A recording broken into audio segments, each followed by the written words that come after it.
everybody. I just wanted to do a quick video. I had a watercolor workshop for the holidays yesterday and it was a lot of fun. And what we did was we painted some watercolors of some holly. Let me get a sprig of holly to show you.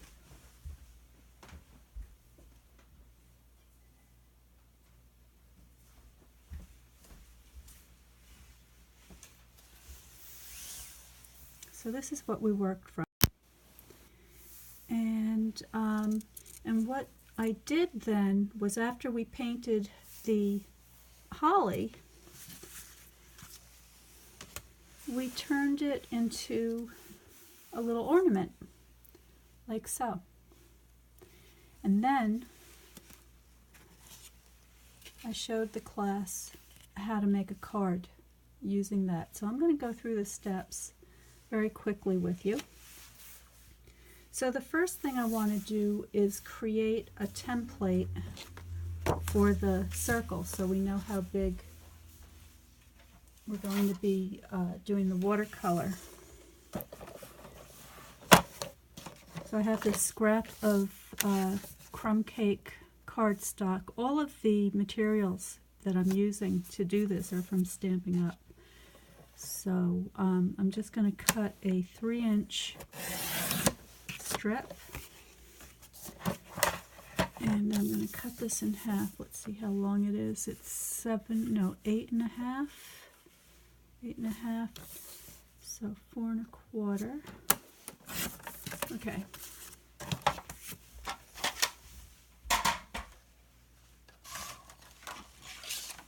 Now I'm taking the 2-inch punch. I'm just going to push that in as far as it will go and get it centered in there. Do the same thing to this. Alright. And then I'm just going to glue these two together for a double thickness. And this is going to be my template because I plan on making a bunch of these holiday ornaments for people on my Christmas list.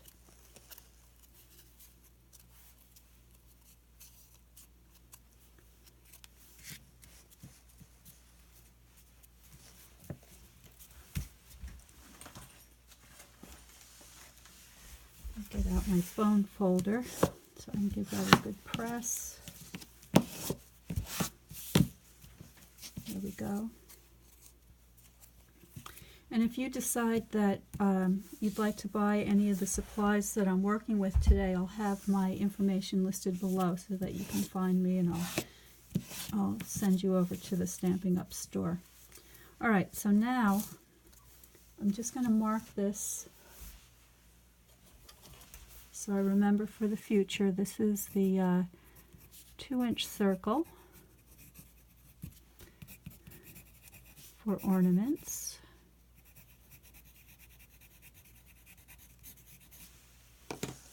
And then I'm going to take a piece of watercolor paper. I could get 2 on here. So I'm just going to use this to make a very light outline, so I have a guide, and I'll know if I'm going out too far for the punch to accommodate. So getting out my watercolor paints.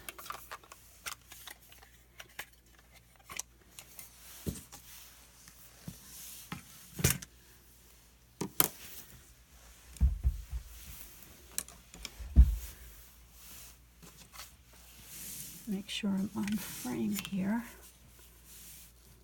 So I'm not going to follow this exactly. I'm just going to use the leaves and the berries as an inspiration, but I'm going to redesign the sprig so that it fits better into my shape that I'm doing here. And I'm drawing very lightly.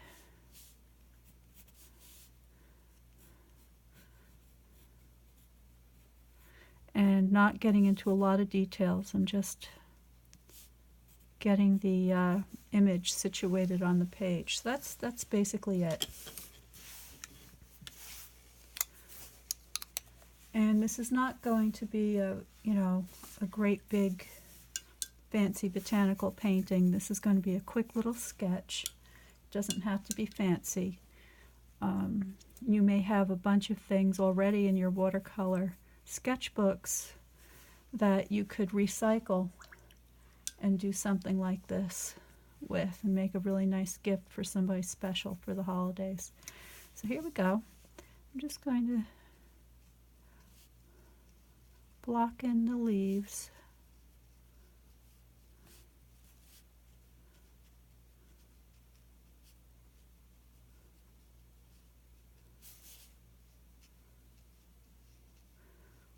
And I'm starting with my lightest layer first.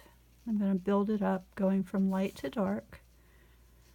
But right now this is just a quick flat painting, like so. And I'm going to just do these berries, leaving a little highlight in white or the color of the paper that's showing through. Now I've got the wood stove burning in here today, so the air is pretty dry. So I know this is going to dry relatively quickly. Can you see that? Let's move this over. Sorry about that. So I just have some violet mixed up on the palette, and I'm going to add a little bit of yellow to the violet to warm it up a little and make a kind of a muddy light brown. All I'm using today is red, yellow, and blue. Okay, and I don't care if this is the colors are running into one another a little bit, that's fine. Not a problem. Okay. And while the berries and the stem are drying, I'm going to go back into the leaves and put a second layer of value or darkness. We call that value. So just going to get some shadow areas started on here.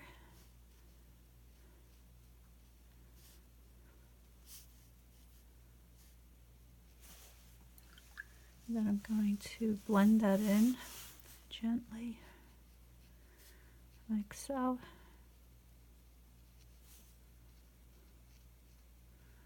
This is no big deal, folks. You can do it, believe me. It just takes a little practice. I will be, as time goes on, I will be posting more and more how-to videos. So basically they'll be divided into two different groups. There will be the watercolor painting videos and then the paper crafting videos, though I do expect that there's going to be a bunch of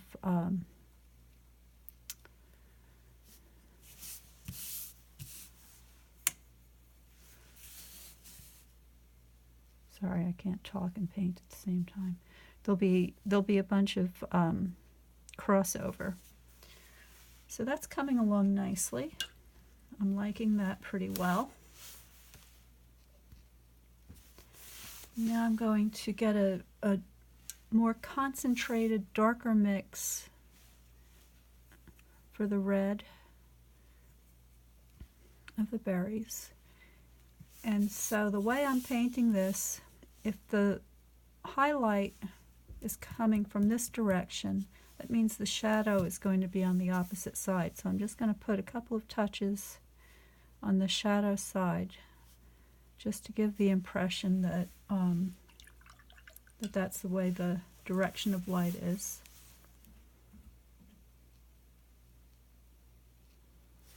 Okay, and then for my final pass, I'm going to go in with my darkest darks just to put in some little accents and to clean up my drawing a little bit. So here's a nice dark rich green. You see how beautiful those holly leaves are, and you see all the little spines. See all the little spines on there, so I just want to get the impression of some of that. And then the other thing is that the berries have this little spot on the end opposite where the stem springs from, and so I want to get some of those details on the berries too, and then we'll be done. So here we go.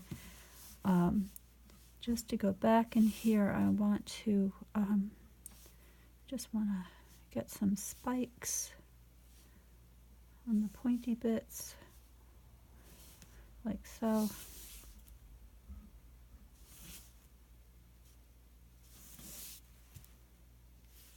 And you see, don't be afraid to move the paper around to make it easier. You know, our wrist can only turn so far, so don't make it harder for yourself. Move your paper if you need to. Okay, now I'm going to go in with a nearly dry brush, and I'm just going to pull that together so that's not so jumpy.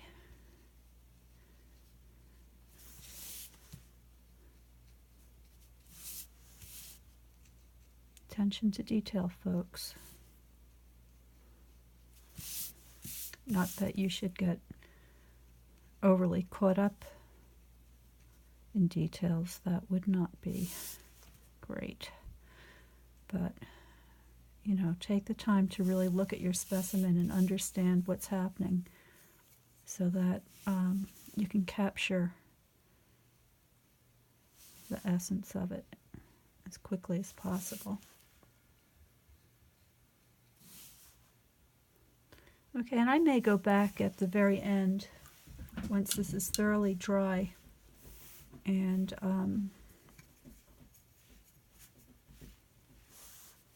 just restate some of these details because it's a little too wet right now, but I want to keep going for the sake of the video, so we'll come back to a few of those things, but let's for the moment move on. So I'm just going to put my paints away before we have any accidents. All right, now I'm going back to that 2-inch punch. These things are awesome. They're made extremely well. The whole reason that I got hooked on Stampin' Up! Product is because of the quality. These are awesome punches. Let that dry a little bit. Try to sneak that in there without... I better wait. I'm being impatient here. While we're letting that set up, I'm going to do something else. So let me just put this off to the side for a minute. This is a piece of the gold foil paper. Really nice and sturdy. You get 2 to a pack of this. A little goes a long way if you're careful with it. And now I've got another circle punch. This is the 2 1/4 inch circle punch. So I'm just going to punch out 2 of these, and if you look through here you can get it right close to the edge so that, as you can see, there's very little waste. And then I'm going to grab this tag punch and punch out one of these. Okay. We're done with that.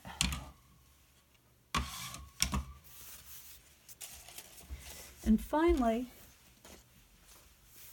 I'm using a handheld punch, and this is the 1/4 inch Does it say on there? It doesn't say, but it's the 1/4 inch handheld punch. And what I'm going to do is I'm just going to fold this over, make sure it's nice and square, and then put it in there so I can see that I'm basically in the center. See that? So easy. And now I'm just going to make a little sandwich and glue this down. So I'm just putting a little bit of glue on the 2 sides here. Not too much. And then putting these together with the foil outside.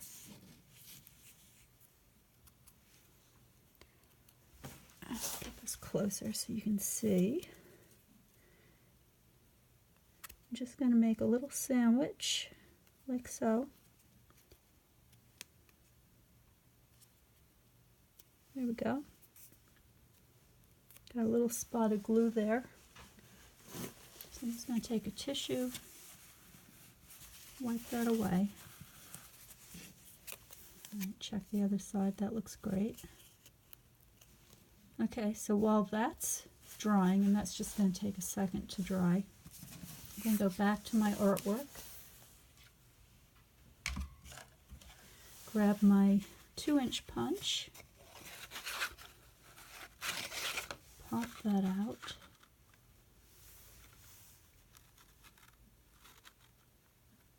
and I'm following the pencil line to see where that belongs.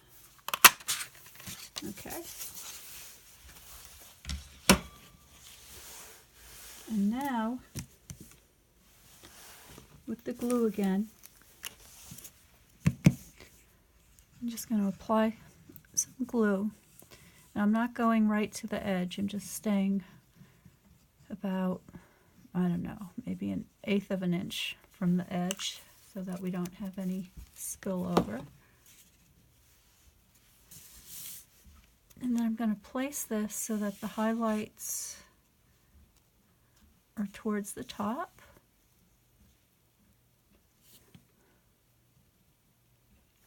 And this Tombow glue that I'm using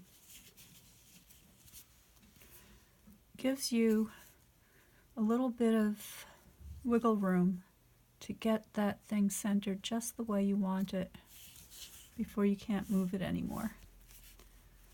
All right, I like that fine. Now there's one more thing I need.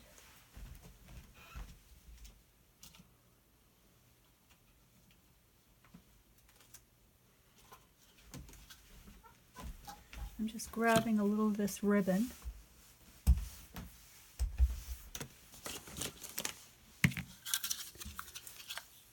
And just going to cut off about that much.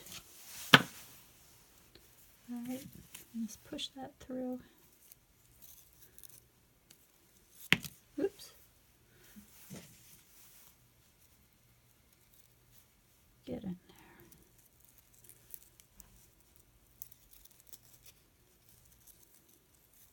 It's amazing how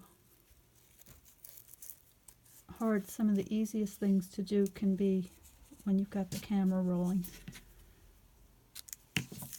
There we go. Okay, so there's our little holly. I'm going to put that aside and show you how I made the card.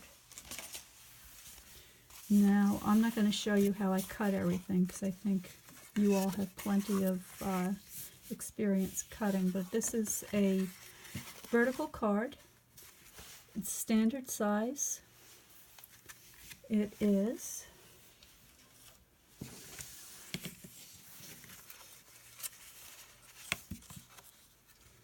4 1/4 by 5 1/2. And then I'm going to mat it with this beautiful green. The name of this green is called Mossy Meadow. It's my new favorite green. I absolutely love it.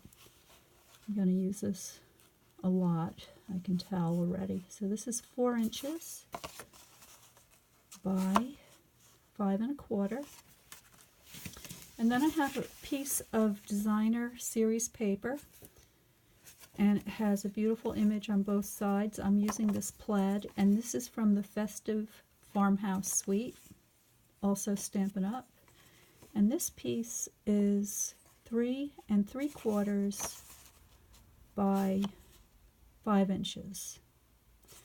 Alright, so I'm going to start by gluing this down to the mat.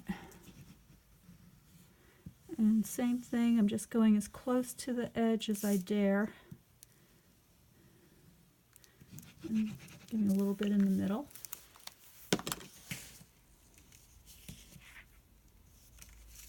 Oops. There we go. Alright.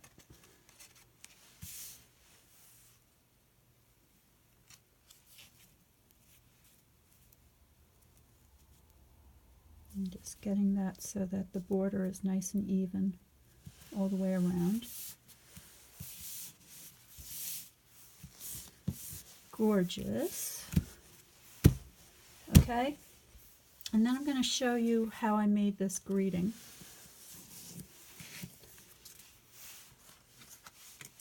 This is one of this year's Christmas stamps. I absolutely love this set. I did a workshop with this one not too long ago. And the reason I like it is because this is a great year-round stamp set. Super versatile and great for Christmas. I really like this little motif. Oh, hold on please.